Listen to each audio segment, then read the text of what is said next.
Conditional line is a way of toggling the visibility of a component based on a condition. It can be used on any component, except on complications. To show you how it works, I'll add two components, for example, a text and a shape, but you can add any other, even groups and masks. Here on the left sidebar, you will find some buttons. The first one is the layer. This one shows us the components that the watch face is composed of. The second one is the timeline. The timeline is a conditional line. If you click on it, it will show you another sidebar. Note on the top of this new sidebar that it has some time labels that cover 24 hours. This conditional line is to toggle the visibility of a component based on the time of the day. If you click on the gray squares, you can see what time it represents. Just remember it uses a 24-hour format. The blue line indicates the visibility. You can see that it covers all the gray squares. This means that both components are visible during the whole day. If you want to change it, first click on the corresponding blue line of the component to select it. At the edges of the blue line, you can see that there is a white thumb. You click and drag it to the desired position, like this. Note that now the blue line is only covering the gray squares starting at the 6 a.m. square. In other words, this component is now only visible after 6 in the morning. To test it out, you can change the current time by dragging this indicator here on the top, like this, or you can use the regular time progress bar at the bottom. You can also set a range. For example, let's say we want the text component to only be visible between 7 a.m. and 12 p.m. For that, drag the start of the blue line to the 7 a.m. position, then scroll to the end of the timeline and drag the end of the corresponding blue line until it reaches 12 p.m.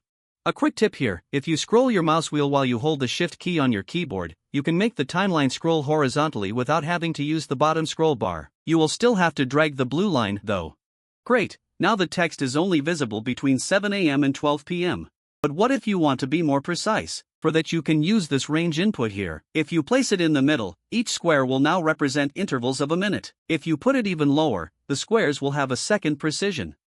Okay, let's check the other conditional lines. For that, click on this plus button here. These are the options Watchface Studio offers us. Let's go one by one. The first one is the battery.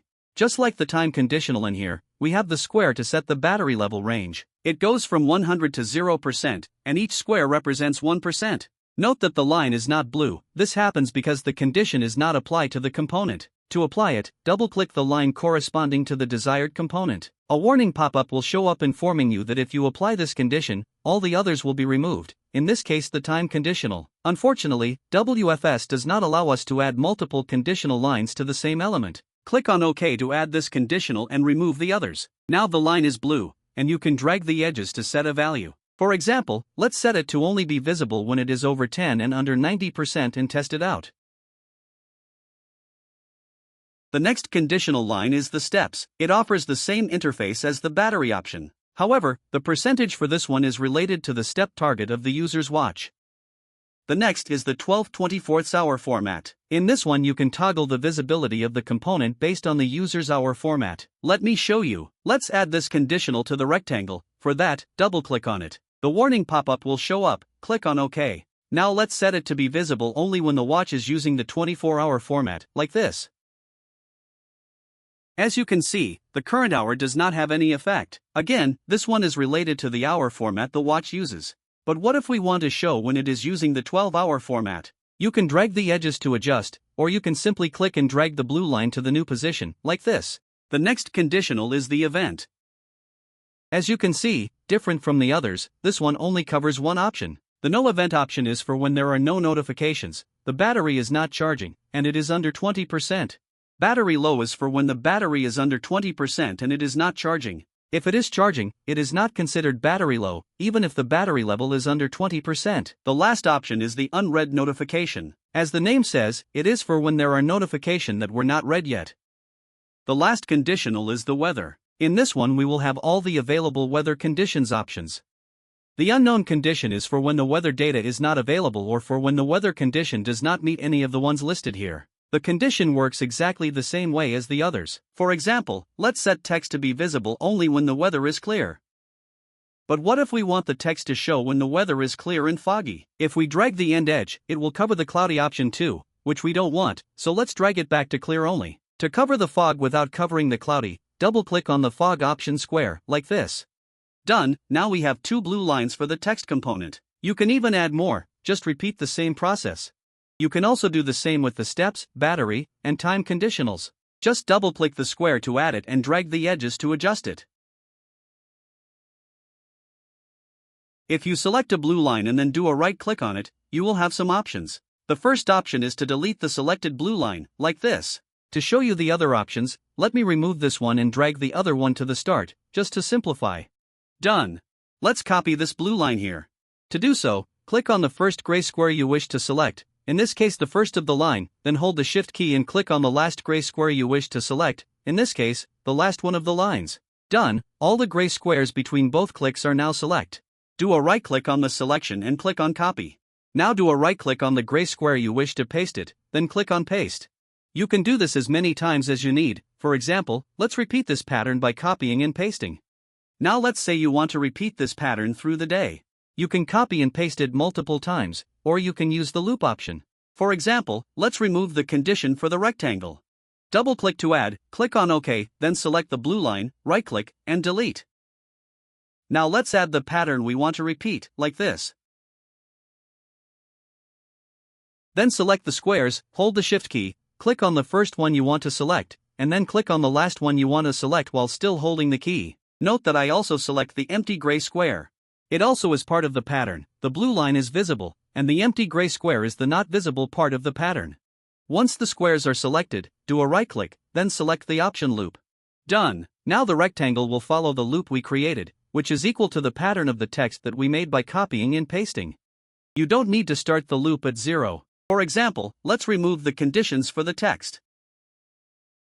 Now let's say I want to alternate the visibility of the text starting at 10 seconds. I want it to start at 10 seconds, stay visible for 2 seconds, then hide it for another 2 seconds through the day.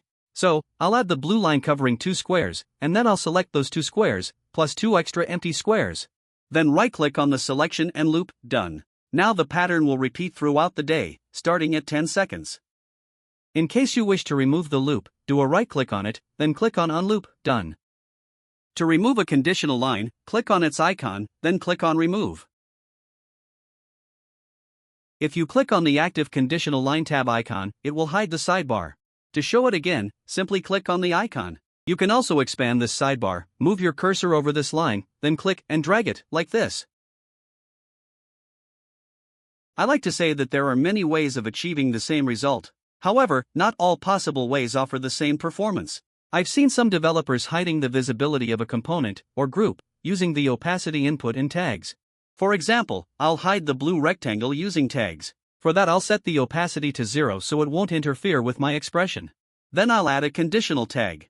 This expression will return 1, that is, true, when the current hour is greater than 6, otherwise, it will return 0, that is, false. Then I'll multiply this value by 100, this way, when the hour is greater than 6, the value returned will be 100, otherwise, it will be 0. This way I can change the opacity of the component.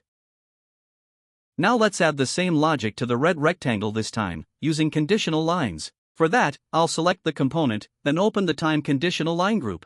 In here I'll drag the red rectangle blue line after the square that represents 6 a.m. Done. Now both rectangles follow the same rule, however, one is using conditional lines and the other tags. I haven't talked about the Open App feature yet, but I'll have to use it here. As I'll cover this feature in a future video, I'll speed the video now and skip the explanation. All you need to know now about the Open App feature, for this example, is that when the user clicks a component that uses this feature, the app you set will be launched in the watch. Okay, now when I click the red rectangle, it shows a message saying that the fake app, named Conditional, is opened. And when I click the blue rectangle, the same happens, but this time, the name of the fake app that opened is Tag. Now, if I set the preview hour to be less than or equal to 6 a.m., both logics are triggered and both rectangles disappear. Remember, they are only visible when the hour is greater than 6 a.m. When I try to click the red rectangle, at least where it was supposed to be, nothing happens, no app is opened. Now watch what happens when I try the same with the blue rectangle, the fake tag app is opened. Let's try the red rectangle again. It will only work when the hour is greater than 6 a.m., because that's the logic we set for it. It happens because the tag is only changing the opacity property of the component. It still exists in the watch face. All logic you set to it, dimension, displacement, tags, gyro, tap actions, styles, rotation, and everything else are still being considered. On the other hand, when you use conditional lines, the component's existence in the watch face is toggled. In other words, when you use a conditional line and the condition is not met, the component is not added to the watch face. It is only added when the condition is met. That's why when I click the location where the red rectangle is supposed to be, no app is opened, because there is nothing in that location where I clicked. When I click the blue rectangle, it opens, because the component is there, even though you cannot see it because of the opacity set to 0.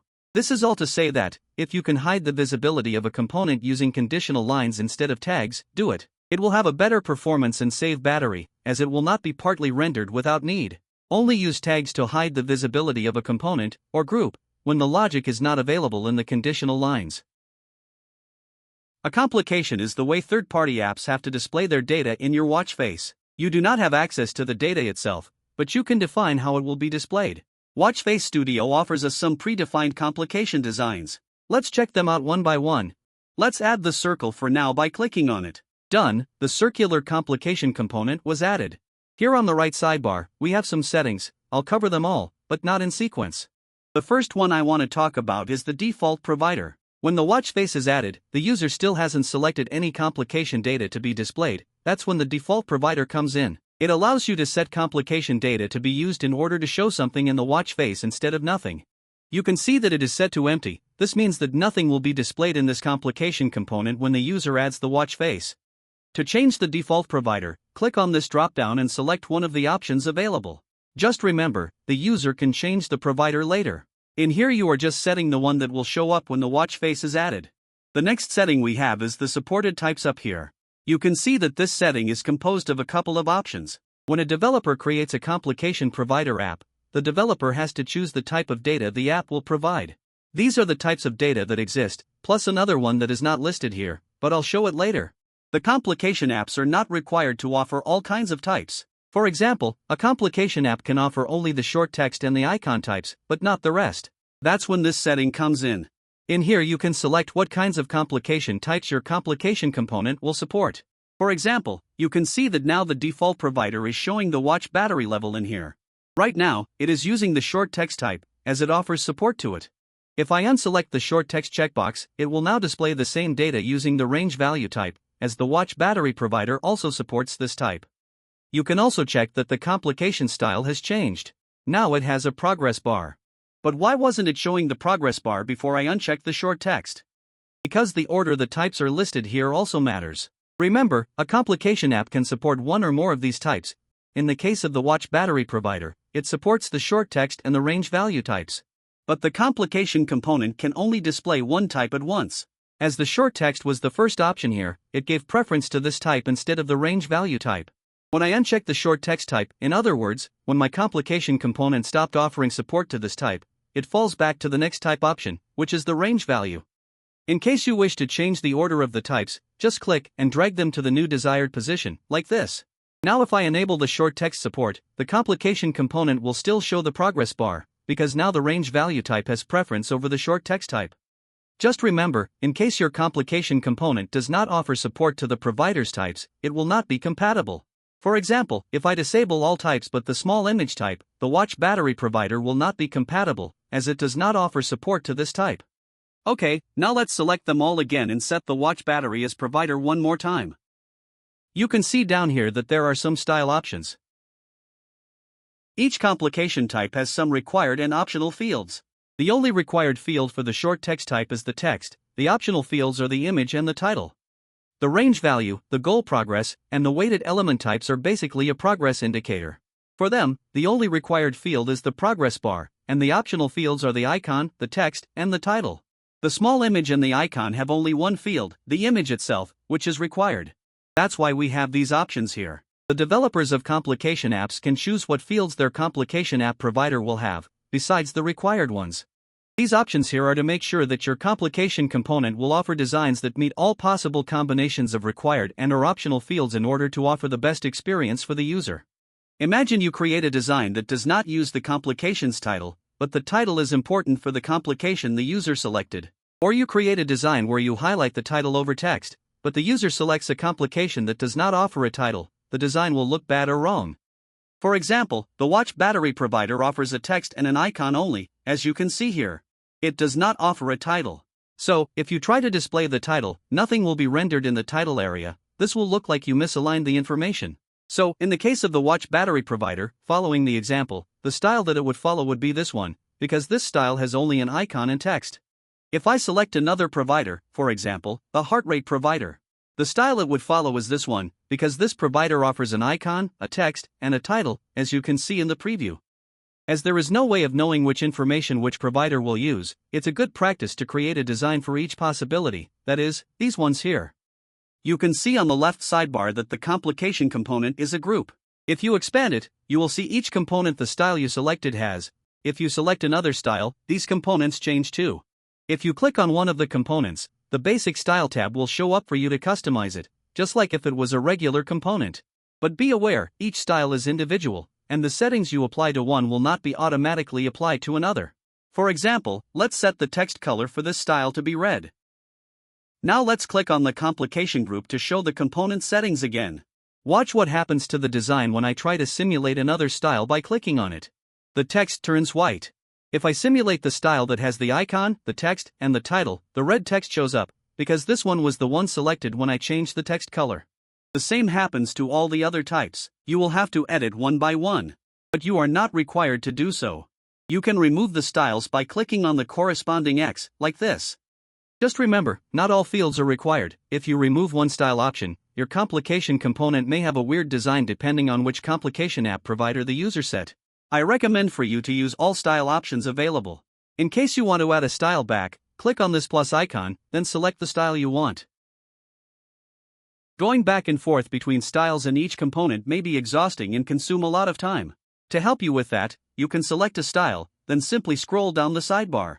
Down here you will find a shortcut for the basic settings of each component of the selected style. Just expand each group and apply the setting. In each group you can also find a test input field. This test input is for you to simulate data for that field. For example, if I type some text in this test input field, the text in the canvas will update. This is just to help you with your design. The values from the test input fields will not be used in the watch face. You can do the same for the icon and images, expand their groups, then click on the test input and select an image to simulate it, like this. In case you want more customizations for that component, click on it on the right sidebar and apply the customization. Just remember to select the style you want to change first. Note that all the components here are masked to the slot bound. The slot bound is the area that the complication will occupy and the highlighted area in the watch face editor in the user's watch. If you move a component outside the slot bound, just like a regular mask, the component will be cut out. Now let's go back to the complication settings. There is one last setting I need to cover. In here you can see two radio inputs. The editable option allows the user to change the complication app provider for this complication component. For example, when the user installs this watch face, the data showing will be the watch battery, because we set it as the default provider. However, as the editable option is selected, the user can open the watch face editor and select another complication provider for this slot, like steps, heart rate, weather, app shortcut, or any other complication installed on the user's watch. The only requirement is that the complication provider app has, at least, one type that is supported by this component. On the other hand, if you select the fixed option, the user will not be able to select another provider. In other words, the default provider you set is the one that will be used no matter what. It cannot be changed by the user. Note that the supported types option disappeared when the fixed option is selected. As the user cannot change the provider, there is no need to offer all possibilities. It would be a waste of resources. Now, once you select the default provider, you can choose the type among the ones available for the provider you chose, using this drop-down input here. Just click on it to check which types are available, then click on the one you desire. As even the default providers are not required to fill all optional fields, you still have the style options here for the type you selected. I recommend keeping and editing them to meet your design, as even the default providers can change without notice the optional fields they offer. All the other complication component designs Watch Face Studio offers will have the same settings. Once again, they are just predefined designs, not different components. The only difference between them is the type they offer and the slot-bound format.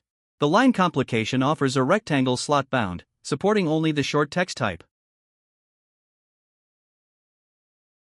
The small box complication also has a rectangle bound, but different from the line. It also supports the small image, the icon, and the range value types besides the short text type. The large box complication has a rectangle bound too. It offers the small image, the range value, and the long text types. The long text type required field is the text only, the optional fields are the title, the image, and the icon. Yes, it can have an image and an icon at the same time. Inside the Edge menu you will find two other component designs.